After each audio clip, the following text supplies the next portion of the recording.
Good morning all of you. My name is Bhupesh और आप देख रहे हैं स्पाइडर ई लर्निंग। तो आज जिस टॉपिक पे मैं डिस्कस करने वाला हूँ वो होगी इंट्राडे ट्रेडिंग के रिगार्डिंग कि इंट्राडे में किस तरीके से हम स्टॉक पिक कर सकते हैं। लास्ट अगर आपने मेरी वीडियो देखी होगी तो उसमें भी मैंने इंट्राडे ट्रेडिंग के रिगार्डिंग स्ट्रेटेजी बताई थी, जिसमें हमने open equal to high open equal to low के भी यहाँ पे स्टॉक्स हमने फाइंड आउट किए थे और काफ़ी अच्छा मूवमेंट उसमें रहता है। तो आज उसको हम किस तरीके से एक स्टेप आगे बढ़ के किस तरीके से उसको कुछ और मॉडिफिकेशन करके हम और किस तरीके से यूज कर सकते हैं उसके बारे में आपको बताने की कोशिश करूंगा। अपना एक ऑब्जर्वेशन आपके साथ डिस्कस करने की कोशिश करूंगा। बाकी वीडियो से रिलेटेड आपको कोई भी क्वेरी होती है, कोई भी डाउट्स होते हैं तो आप इन नंबर्स पे कांटेक्ट कर सकते हैं। कॉल या व्हाट्सएप आप जो भी करना चाहें वो आप कर सकते हैं कोई भी डिटेल के रिगार्डिंग। तो चलिए शुरू करते हैं। तो लास्ट वीडियो में हमने देखा था कि किस तरीके से ओपन इक्वल टू हाई या लो के भी यहाँ पे हम स्टॉक्स फाइंड आउट करते हैं और उसमें हम काम करते हैं इंट्राडे के लिए और काफ़ी इफेक्टिव वे में वो स्ट्रेटेजी चलती भी है। जैसे आज के भी मैं अगर आपको रिजल्ट दिखाऊं तो जैसे like C D S L है, देखिए तो इसमें ओपन इक्वल टू हाई था 1,555 का ओपन है, हाई भी इसमें 1,555 का है और काफ़ी अच्छा मोमेंटम इंट्राडे में स्टॉक में मिला है। लगभग 4.25% नेगेटिव है स्टॉक और स्टिल अभी उसी ट्रेंड में को फॉलो कर रहा है। आई एफ सी आई आप देख सकते हैं ओपन इक्वल टू हाई था इसमें 56.95 का ओपन है और हाई भी सेम है। उसके बाद आप देखेंगे तो लगभग 4.77% स्टॉक डाउन है और उसी ट्रेंड में अभी भी फॉलो कर रहा है। ये देखेंगे तो आप देखिए कितना अच्छा मोमेंटम है नेगेटिव साइड पे। इनॉक्स विंड है, देखिए डाउन साइड पे मोमेंटम है। ठीक है, ओपन इक्वल टू हाई है इसमें भी और नेगेटिव मोमेंटम है। एम्बर आ रहा है तो इस देखिए open equal to high open equal to low condition बहुत ज़्यादा इफेक्टिव है। बट ठीक है, इसके साथ साथ अगर कुछ क्लाइंट्स की रिक्वायरमेंट होती है कि हम और किस तरीके से टिक क्वेरीज में हम स्टॉक्स फिल्ट्रेशन कर सकते हैं और क्या क्या कंडीशन हम लगा सकते हैं, किस तरीके से हम और ऑब्जर्वेशन कर सकते हैं, तो उसके रिगार्डिंग मैं आपको आज डिस्कस करना चाहूँगा। ठीक है, तो देखिए एक क्या होता है आपका कि यहाँ पर को मैंने देखेंगे तो दो टिक क्वेरी और लगाई हुई है और इसमें मैंने कंडीशन क्या ली हुई है वो मैं बताऊँ तो सेटिंग पे जाके आपको सिंपल यहाँ दिख रहा होगा कि क्वांटिटी इज मोर देन 5,000 और value is more than 10 lakh. देखिए दोनों पे सेम कंडीशन है, क्वांटिटी इज मोर देन 5,000 और वैल्यू मोर देन 10 लाख। और नीचे एक और कंडीशन ऐड की है मैंने, क्लोज इक्वल टू लो, दोनों पे क्लोज इक्वल टू लो है। अब ये कंडीशन क्यों ऐड की है और इसमें हमने ग्रुप लिया हुआ है पहले, उसमें पहली कंडीशन में ग्रुप लिया हुआ है निफ्टी पीएसयू बैंक का, सेकंड में है निफ्टी एनर्जी का। अब यही ग्रुप क्यों लिया? तो देखिए सबसे पहला क्या होता है कि सबसे पहले हमने मार्केट का सिनेरियो देखा आज के दिन का कि आज के दिन के जो एडवांस डिक्लाइन है उसमें डिक्लाइन ज़्यादा है। लगभग 2,300 स्टॉक्स हैं जो डिक्लाइन साइड है, ओनली 330 स्टॉक हैं जो एडवांस में है। ठीक है, तो यहाँ से मुझे एक आइडिया लगा कि आज के जो मार्केट का सिनेरियो है वो निगेटिव साइड ज़्यादा है। 2,300 स्टॉक बहुत होते हैं डिक्लाइन में, हम देखते हैं अप्रॉक्स 1,600 से ज़्यादा देखते हैं। तो हम अभी हमने देख लिया कि भाई आज की जो मार्केट का ट्रेंड है वो निगेटिव साइड है। तो एक पहला स्टेप ये हो गया कि हमने ट्रेंड आइडेंटिफाई किया जिसमें हमें ये पता चला कि मार्केट का जो सिनेरियो है वो डिक्लाइन साइड जाता है। अब देखिए मार्केट तो डिक्लाइन है लेकिन उसमें कुछ स्टॉक ऐसे होंगे जो 100% निगेटिव होंगे, कुछ सेक्टर्स ऐसे होंगे जो 40% में भी निगेटिव हों, कुछ सेक्टर्स ऐसे होंगे जो 80% पॉजिटिव भी हो सकते हैं। जरूरी नहीं है कि सारे सेक्टर निगेटिव हो या जरूरी नहीं है कि सारे सेक्टर पॉजिटिव हो पॉजिटिव मार्केट में।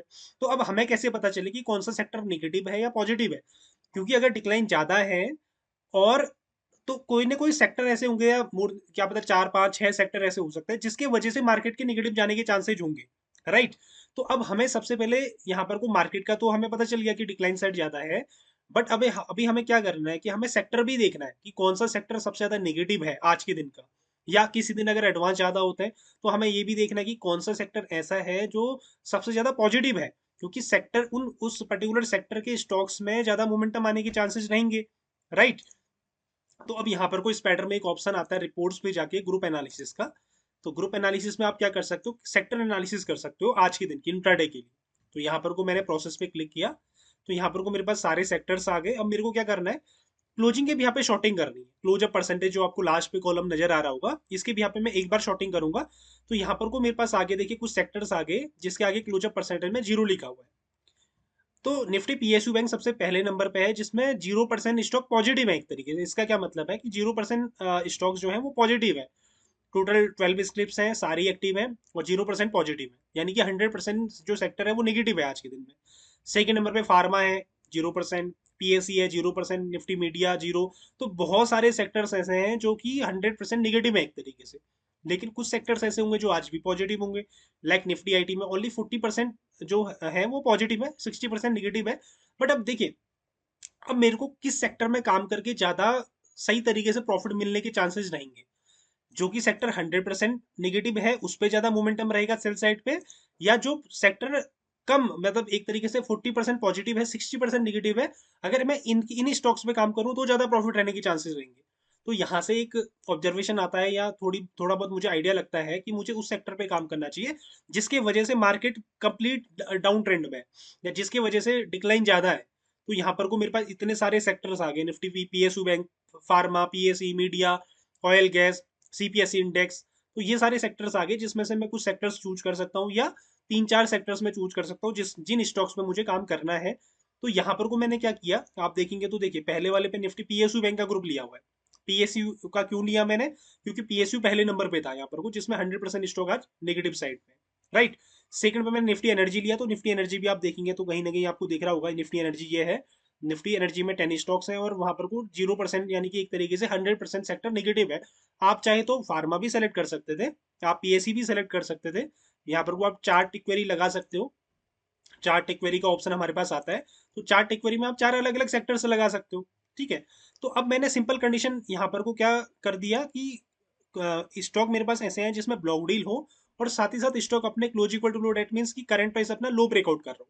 अब क्लोज इक्वल टू लो मैंने इस वजह से लिया क्योंकि मार्केट निगेटिव ट्रेंड में है। अगर पॉजिटिव ट्रेंड में होती मार्केट तो मैं यहाँ पर को कंडीशन डिफाइन करता क्लोज इक्वल टू हाई, यानी कि जो स्टॉक अपना हाई ब्रेकआउट कर रहे हैं, ठीक है। तो मार्केट के ट्रेंड के अकॉर्डिंग मुझे कंडीशन यहाँ पर को चेंज करनी है, या दो टिकवरी आप पॉजिटिव साइड की ले सकते हैं, दो नेगेटिव साइड की ले सकते हैं, और मार्केट के ट्रेंड के अकॉर्डिंग आप कंडीशन सेलेक्ट कर सकते हैं कि आपको कौन सी वाली कंडीशन पे, कौन सी वाली टिकवरी पे आपको काम करना है, ठीक है।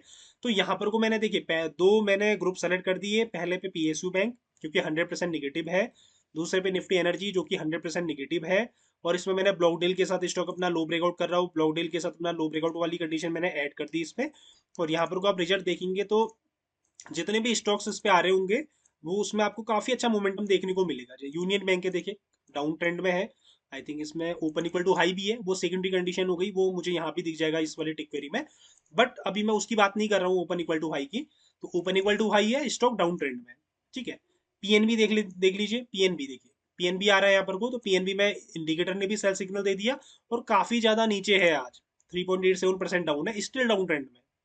कैनरा बैंक, कैनरा बैंक देखिए काफी अच्छा मोमेंटम है। कैनरा बैंक में I think open equal to high इसमें भी है, 102.86 का ओपन है, हाई भी इसमें 102.86 का है।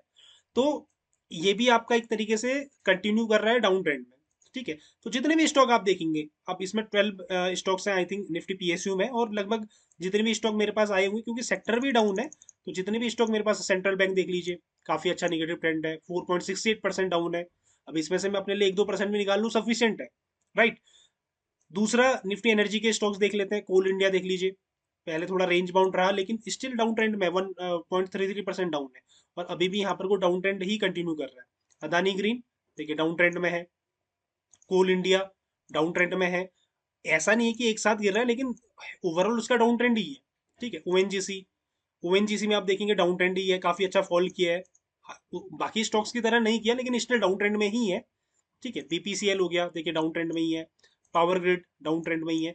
तो यहां से हमने क्या किया, आप कंडीशन समझिए कि पहले मैं ऑब्जर्व कर रहा हूँ कि मार्केट का ट्रेंड किस तरह है। मैं कोई सेक्टर नहीं देख रहा स्टार्टिंग में, सबसे पहले मैं ये क्लियर कर रहा हूँ कि मार्केट का ट्रेंड किस तरफ है। अगर मार्केट एडवांस साइड ज्यादा होगी तो मैं ये देखूंगा कि सबसे ज्यादा पॉजिटिव सेक्टर कौन सा है।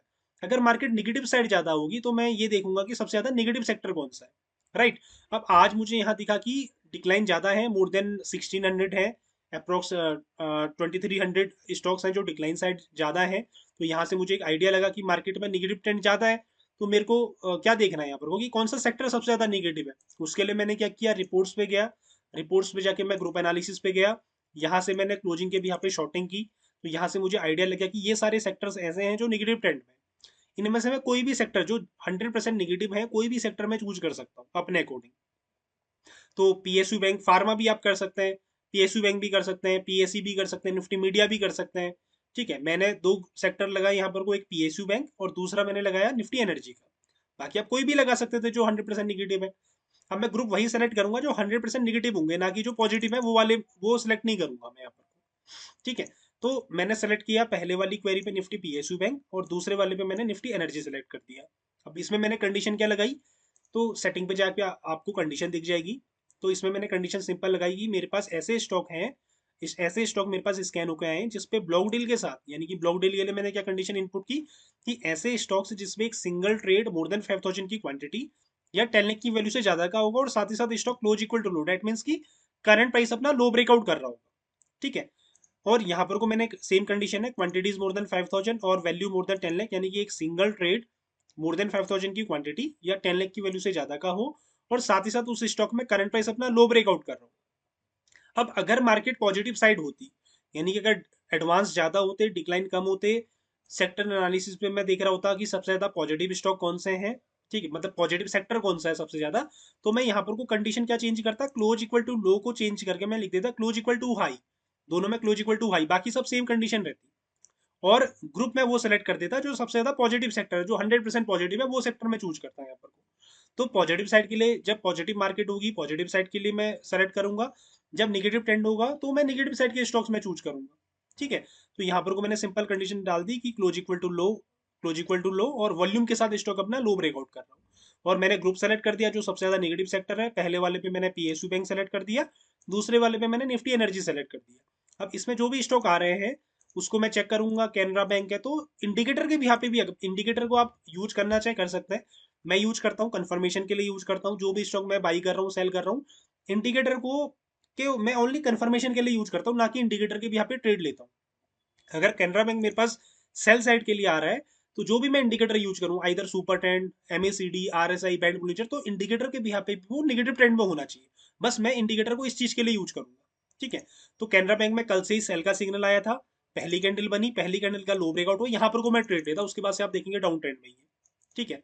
ये था कैनरा बैंक। एसबीआई देख लीजिए, पहली कैंडल बनी, इंडिकेटर के भी यहाँ पे डाउन ट्रेंड में है, कल से पहली कैंडल बनी, उसका लो ब्रेकआउट हुआ, उसके बाद से डाउन ट्रेंड में ही है। सपोर्ट रेजिस्टेंस को as a target, stop loss वो सेकेंडरी है, अभी मैं सिर्फ स्ट्रेटेजी की बात कर रहा हूँ। ठीक है। तो इस तरीके से मैं चेक कर सकता हूँ। आप देखेंगे जो भी स्टॉक मेरे पास आ रहे हैं उसमें मोमेंटम मिलेगा ही मिलेगा आपको, पीएनबी देख लीजिए, कैनरा बैंक देख लीजिए, एसबीआई देख लीजिए, तीन स्टॉक हमने देखे, यूनियन बैंक है, यूनियन बैंक देख लीजिए। ये हो सकता है किसी स्टॉक पे कम मूवमेंट हो, किसी पे ज्यादा हो, ऐसा हो सकता है। बट मैं जब 10 स्टॉक पे काम करूंगा तो 10 में 8 या 9 स्टॉक मेरे फेवर में ही जाएंगे, एक या दो हो सकता है मे भी ना जाए, लेकिन ओवरऑल मेरा प्रॉफिट ही होगा इंट्राडे के लिए। सेम दूसरा मैंने सेक्टर सेलेक्ट किया था दानी पावर, देख लीजिए काफी अच्छा मोमेंटम है, लगभग 2.17%, 2.25% स्टॉक निगेटिव है, सपोर्टिव लेवल पे, सपोर्ट ब्रेकआउट करेगा तो और डाउन जा सकता है, एस3 तक जाने के चांसेस रहेंगे। कोल इंडिया देख लीजिए, अब किसी में कम मूवमेंट होगा, किसी में ज्यादा होगा, वो होगा ही होगा। ठीक है, मतलब 1.35% स्टॉक निगेटिव है, सपोर्टिव लेवल तक का टारगेट मान के काम कर सकते हैं। अदानी ग्रीन हमने देख लिया, ओएनजीसी देख लीजिए, अब ओएनजीसी में कम है मोमेंटम, तो जैसा कि मैंने कहा कि 10 स्टॉक में अगर आप काम करते हो तो मे बी एक या दो आपके फेवर में ना जाए, लेकिन मोस्ट जो रहेंगे बाकी 8 9 10 स्टॉक ऐसे रहेंगे, 8 9 स्टॉक ऐसे रहेंगे जो आपके अकॉर्डिंग ही चलेंगे अगर आप सेक्टर वाइज काम कर रहे हो तो। बीपीसीएल देख लीजिए, मोमेंटम है, स्लो मोमेंटम है बट सफिशियंट है मेरे लिए, एट पार पे ही रहेगा। ठीक है। तो बीपीसीएल है, पावर ग्रिड है, पावर ग्रिड हम ऑलरेडी देख चुके हैं, तो मोमेंटम काफी अच्छा है। तो इस तरीके से आप काम कर सकते हैं। बाकी जो लास्ट मैंने स्ट्रेटेजी बताई थी, open equal to high, open equal to low वाली, वो भी आप देखेंगे काफी इफेक्टिव वे में आज काम कर रही है। एम्बर है, देखिए कितना अच्छा स्टॉक डाउन है, 12.56% डाउन है स्टॉक। तो ऐसे स्टॉक भी आपको मिल जाता है। तो इंट्राडे में काम करने के लिए देखिए अलग अलग तरीके होते हैं, जिस तरीके से आप काम करना चाहें, जो स्ट्रेटेजी आप फॉलो करना चाहें वो कर सकते हैं। आप स्ट्रेटेजी बहुत आपको मिल जाएंगी, ये सिर्फ एक फीचर है टिक्वेरी, जिसमें कि आप बहुत सारी स्ट्रेटेजी अपने अकॉर्डिंग बहुत काफी ऑब्जर्वेशन करके अलग अलग तरीके से आप काम कर सकते हो। मेन हमारा जो पर्पज है प्रॉफिट होना चाहिए, राइट।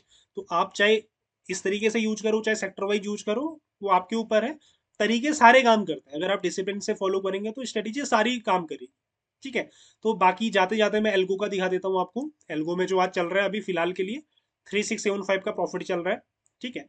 बाकी मॉर्निंग से अगर हम देखें कितने ट्रेड लिए हैं इसने, तो लगभग 9 ट्रेड लिए हैं। आज थोड़ा कम ट्रेड लिए हैं इसने, तो 9 ट्रेड है, जिसमें से अभी 3675 का प्रॉफिट चल रहा है। अभी कोई पोजीशन ओपन नहीं है, एम अभी जीरो चल रहा है। बाकी बुक्ड जो प्रॉफिट हुआ है 3675 का हुआ है। तो किसी भी रिलेटेड एल्गो स्ट्रेटेजी या किसी भी टिकवेरी से रिलेटेड या किसी अदर स्ट्रेटेजी से रिलेटेड आपको कोई भी जानकारी चाहिए तो नंबर्स ऑलरेडी मैंने दिए हुए हैं, तो आप इन नंबर्स पे कांटेक्ट कर सकते हैं। तो मिलते हैं नेक्स्ट वीडियो में। बहुत बहुत धन्यवाद आप सभी का जुड़ने के लिए।